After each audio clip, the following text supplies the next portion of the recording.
আসসালামু আলাইকুম প্রিয় শিক্ষার্থীবৃন্দ, আশা করি সকলে ভালো আছো। 2024 সালের নতুন কারিকুলামের ইংরেজি নিয়ে আলোচনা করব। সকল অ্যাক্টিভিটি আমরা পর্যায়ক্রমে আলোচনা করে ভিডিও আপলোড দিব, যাতে তোমরা সহজে বুঝতে পারো এবং লিখতে পারো। পুরো ভিডিওটা যদি দেখো অবশ্যই বুঝতে পারবে। বুঝে থাকলে অবশ্যই সাবস্ক্রাইব এবং লাইক করতে ভুল করবে না। চলো ক্লাস শুরু করা যাক। Let's start the class.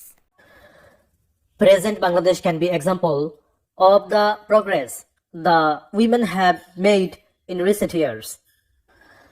এই নাম্বার উত্তরে তোমরা প্রাউড দিতে পারো অথবা এক্সাম্পল দিতে পারো যে সাম্প্রতিক বছরগুলোতে নারীরা যে অগ্রগতি সাধন করেছে বর্তমান বাংলাদেশ তার উদাহরণ হতে পারে। It will be clear if we consider the education sector. এটা স্পষ্ট হবে যদি আমরা শিক্ষা সেক্টরটি বিবেচনা করি।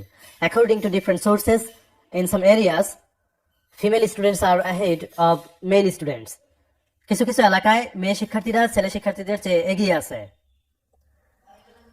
Also women are contributing greatly to the economics progress of Bangladesh.